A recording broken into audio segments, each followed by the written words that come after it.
और उस कोशिश में कामयाबी जब मिलती है तो उससे बेहद खुशी कुछ नहीं होती। और आज हमारा लिट्टी चोखा का फर्स्ट लुक, हाँ आस्की का फर्स्ट लुक जारी हुआ है और आप देख ही सकते हैं मेरा अवतार। तो आस्की में बहुत सारे अवतार हैं मेरे और एक रियल बेस पे कहानी है और मैंने बड़ा प्यार से इसको सजाया भी है, कोशिश की है, क्योंकि ये कहानी रियल बेस की है और ये कहानी सिवान की है। एक जातिवाद की जो लड़ाई हमारे समाज में होती रहती है उसी पे आधारित ये सिनेमा है कि हमें जाति से पहले हम इंसान पैदा हुए हैं और हमें इंसान पैदा हुए हैं तो हमें इंसानियत का फ़र्ज़ अदा करना चाहिए। उसी बेस पे कहानी है। अगर हमारे कहानी से कुछ ना मिले तो फिर कोई मतलब ही नहीं है हमारे काम करने का। और प्रदीप भैया के साथ ही मेरी तीसरी मूवी है। पहले हमने किया था इनके साथ डमरू, दूसरा लिट्टी चोखा और तीसरी आस्की, और अमरपाली जी के साथ एज ए लीड मेरा ये पहला सिनेमा है। ऐसे तो मैंने गाने उनके साथ किए हैं 2-3 फिल्मों में, बट पहली बार हम उनके हीरो बन के पर्दे पे आ रहे हैं उनके साथ। तो ये बड़ा खुशी की बात है कि एक अनुभवी एक्टर के साथ जब आदमी काम करता है तो दोनों का अनुभव शेयर होता है और दोनों का अनुभव जो मिलता है तो अच्छा काम होता है। प्रदीप सर, आपको भी बहुत सारी बधाई लिट्टी चोखा के लिए, अब स्पेशली आशिकी के पोस्टर के लिए। जी जी, कितने एक्साइटेड हैं इस समय आप?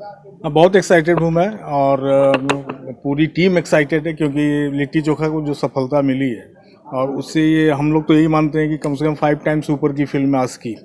तो बहुत एक्साइटेड है इस फिल्म को लेके।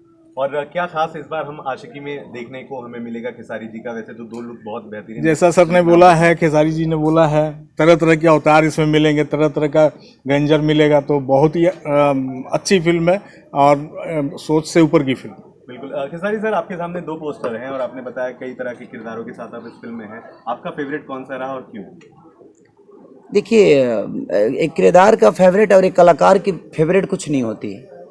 हम जो रोल को अदा करते हैं उसमें सफलता मिलती है तो हमारे लिए फेवरेट वही चीज़ें हो जाती है। तो हमारे जनता को क्या फेवरेट और हमारी किस लुक में हमें वो पसंद करते हैं उन पे निर्भर करता है। मैं तो एक वर्कर की तरह हूँ, मैं एक आर्टिस्ट हूँ। मैंने अपना काम किया है और डायरेक्टर प्रोड्यूसर के हिसाब से जब मुझे 4 बजे सुबह तक जगाना है तो मुझे जगना है क्योंकि मेरा काम है। मुझे 5 बजे सेट पे जाना है तो मुझे जाना है क्योंकि मेरा काम है। तो मैंने कोशिश की है अच्छा काम करने की। अब कौन सी चीज़ें लोगों को पसंद आएगी, मुझे तो दोनों चीज़ें पसंद है। अपना बेटा किसको पसंद नहीं आता है? तो ये मेरे बेटे की तरह है, मेरे पिता की तरह है, मेरी माँ की तरह है। ये संगीत और ये कहानी, ये फिल्में, हमारे भाषा से जुड़ी हुई जो भी चीज़ें हैं वो कहीं ना कहीं मेरे लिए उत्तम में उसका स्थान सबसे ऊपर होता है। इस फिल्म में आपके पिताजी का रोल कुणाल जी ने किया है, तो कैसा एक्सपीरियंस रहा? अगर मीडिया को कुछ बताना चाहें आपको हमेशा याद। कुणाल जी के साथ काम करने का एक अलग सुख प्राप्त होता है, अनुभवी। जैसे कि हिंदी इंडस्ट्री में लोग बच्चन साहब को बहुत मानते हैं, तो हमारे भोजपुरी इंडस्ट्री में पहला दौर जो था वो कुणाल जी का था। और कुणाल जी के साथ काम करने का एक अनुभव है कि आदमी बहुत कुछ सीखता है, बहुत कुछ। और सीखने के लिए तो पूरी उम्र बाकी है। हम क्या ऐसे नहीं कि हम संपूर्ण हो चुके हैं, ऐसा नहीं है। हमें हमारी उम्र जब तक रहेगी तब तक शायद हम सीखते ही रहेंगे और सीखेंगे तभी हम आगे कुछ करेंगे। आज हम सीखेंगे, आने वाली पीढ़ी हमसे सीखेगी, तो वो सारी चीज़ें होती है। तो ये डेली कुछ ना कुछ सीखने की ज़रूरत है। और उनके साथ एक अनुभव है कि कभी मैं गलत करता था तो बोलते थे कि बेटा इसको ऐसे बोलो, इसको ऐसे बोलो। तो अच्छा लगता था कि यार कोई तो है गार्जियन। तो एक गार्जियनशिप में आदमी काम करता है जब एक अनुभवी एक्टर आपके सामने होता है। तो वहाँ पे समझ लीजिए कि सिनेमा नहीं, एक पुत्र और पिता की जो बॉन्डिंग होती है सिनेमा घर पे, वही बॉन्डिंग के साथ आप अपने सिनेमा को भी करते हो। तो एक पिता का रहना बहुत ज़रूरी होता है। अनुभवी एक्टरों के साथ यही फ़ायदा होता है कि वो पिता के रोल में हमें सेट पे भी गाइड करते रहते हैं। प्रदीप सर, आपसे एक सवाल होगा कि जहाँ इस समय आपकी अभी लिट्टी चोखा फिल्म एक प्रेम कहानी देखी गई और आशिकी भी प्रेम कहानी, लेकिन इसमें स्पेशली जो है एक बड़ा कास्ट छोटे कास्ट से शादी करता है। कहानी बड़ी स्पेशल है, क्यों इस कहानी का चयन किया आपने?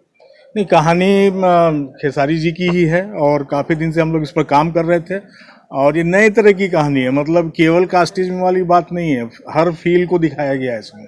और पूरी कहानी और स्क्रीन प्ले में इनका बहुत बड़ा योगदान क्या इनका ही है। तो हम लोग बहुत दिन से काम कर रहे थे और एक अच्छी स्क्रिप्ट है, नई है, इसलिए मैंने इसका चयन किया। आम्रपाली दुबे जी भी इस फिल्म में आपके साथ स्क्रीन शेयर कर रही थी, तो कुछ हम लोगों को बताइए कि कैसे आप लोगों ने मस्ती किया। कोई एक ऐसा पल जहाँ पे आपने छेड़ा हो या उन्होंने कुछ ऐसा कहा हो जो यादगार रहे, प्लीज। देखिए, हमारी कहानी में जितनी छेड़खानी होती है वो कम थोड़ी होता है कि हम स्क्रीन से बाहर जाके छेड़ेंगे उनको। तो उसमें बहुत सारी छेड़खानी थी, हमारा इमोशन उनके प्रति, उनका इमोशन मेरे प्रति। और सर ने सही बोला कि कास्ट, हमारे यहाँ जो कास्ट की बातें होती है तो समाज से, देखिए जब हम इंसान हैं तो इंसान में सब वो धर्म भी जुड़ता है, वो कास्ट भी जुड़ता है, वो परिवार भी जुड़ता है, वो समाज भी जुड़ता है। तो जब हम इंसान हैं तो हमारे पे हर वो चीज़ें लगती है और हम उससे जुड़ जाते हैं। तो ये सिर्फ कास्ट पे ही नहीं, एक इंसानियत का फ़र्ज अदा कैसे किया जा सकता है इस जीवन में, उस पे आधारित इस सिनेमा को बनाया गया है। हाँ, कभी कोई ना कोई मुद्दा तो लेके हमें चलना ही पड़ेगा अगर हम कहानी कर रहे हैं तो, चाहे वो घर